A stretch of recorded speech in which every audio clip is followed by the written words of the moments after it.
Ótimas experiências do cliente não acontecem por acaso. Elas são resultado de incontáveis e deliberadas decisões feitas por pessoas diariamente, por pessoas do seu ecossistema. Essa é uma frase que eu traduzi do livro que eu vou comentar um pouco hoje, que é o Outside In, do Harley Manning e da Carrie Boldini. É um livro super interessante, eu li esse livro em 2014, quando eu tive a oportunidade de cursar uma disciplina da Carrie Boldini, quando eu fazia a ASE, que é um curso de especialização em design de serviço, conduzido principalmente pelo Luiz Alt e outros professores. Eu tive a oportunidade de ter aula com a Carrie Boldini e eu fui correndo comprar o livro, né? Fiz a aquisição do livro, do e-book, e comecei a ler. É um livro ótimo, uma leitura muito suave, muito fácil, mas traz conceitos super interessantes para quem está buscando entender um pouco mais sobre essa disciplina da experiência do cliente. Os autores, eles defendem que a experiência do cliente, ela tem a possibilidade de trazer inúmeros benefícios para as companhias e para seus acionistas, por trazer redução de custos e elevar o valor percebido pelo cliente, assim como elevar o lucro que a instituição e seus acionistas podem obter nesse processo. Mas isso só funciona, segundo os autores, se a experiência do cliente for levada a sério, ou seja, for tratada como uma disciplina de negócio. Ou seja, você tem que entender como descobrir aquilo que pode melhorar a experiência do seu cliente, né? Fazer todo esse processo pautado em pesquisa, pautado em mensuração, para de fato começar a elevar a experiência do cliente, transformar a sua companhia para conseguir obter de fato essa maturidade e esse resultado que vem dessa maturidade desse trabalho. Então, esse livro ele é muito interessante, ele traz seis pilares, 6 disciplinas que compõem essa maturidade e experiência do cliente. E elas vão desde a estratégia, ou seja, né, você conceber uma experiência do cliente desejada, aquilo que você busca oferecer para os seus clientes e alinhar essa estratégia com a estratégia da própria companhia e dos atributos de marca, né, do posicionamento de marca da companhia, e também conseguir divulgá-la para todos os funcionários, para toda a equipe, envolvê-los nesse processo de entrega dessa estratégia.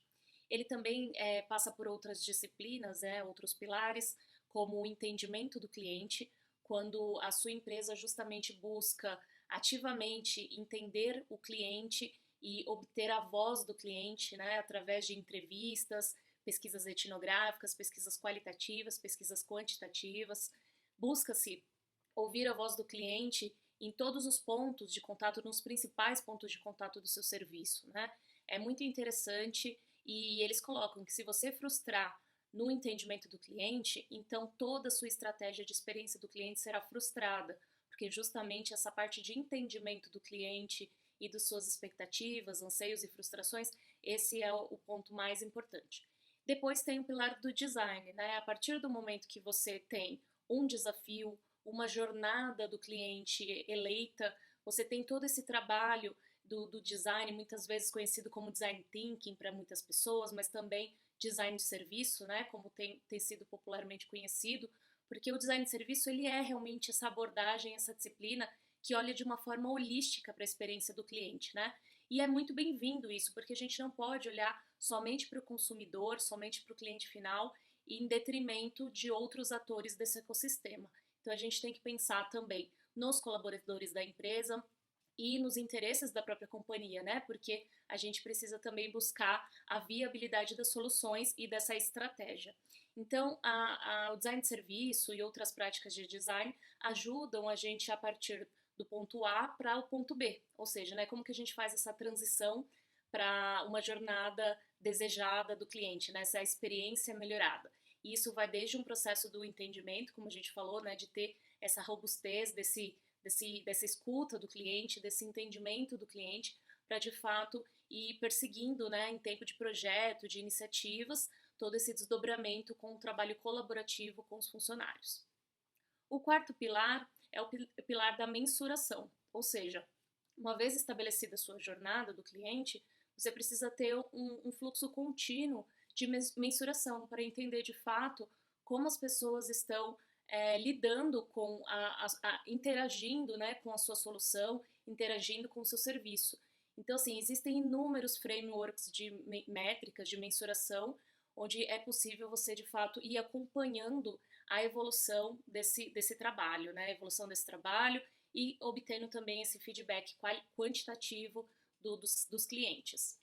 O quinto pilar é o pilar da governança, né? Então, para você alcançar uma maturidade, você precisa ter uma governança clara de experiência do cliente. Por quê? Porque você tem uma multiplicidade, uma variedade, uma diversidade muito grande de iniciativas dentro de uma companhia. E é preciso que essas iniciativas elas contem com diretrizes de processo e de estratégia muito bem definidos, para que o ganho ele seja sempre através da consistência, através da qualidade do trabalho que está sendo desenvolvido e da experiência que está sendo cocriada. Então, essas práticas de governança, elas são muito importantes e cada vez mais a gente vê que ela parte para uma governança em rede, né? Uma governança flexível.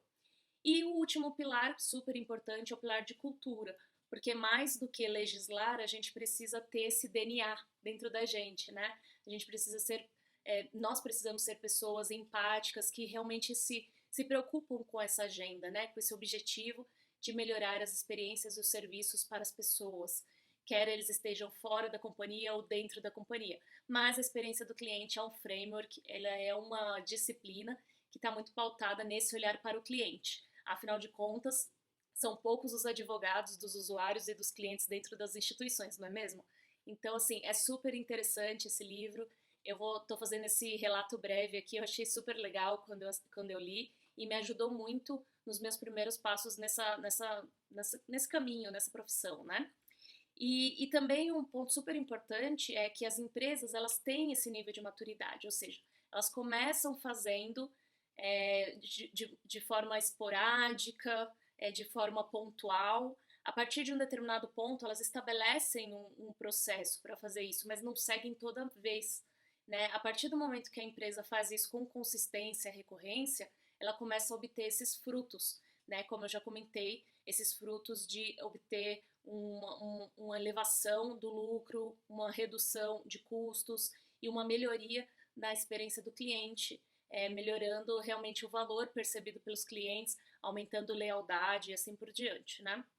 E uma dica que eles dão, os autores, que eu achei super bacana, é você começar, de fato, consertando aquilo que está errado, melhorando a experiência, né? Então, escutando o cliente, buscando os problemas, identificando os problemas, consertando esses problemas na experiência do cliente, mas mais do que isso, tem uma segunda fase, que é uma fase de transformação.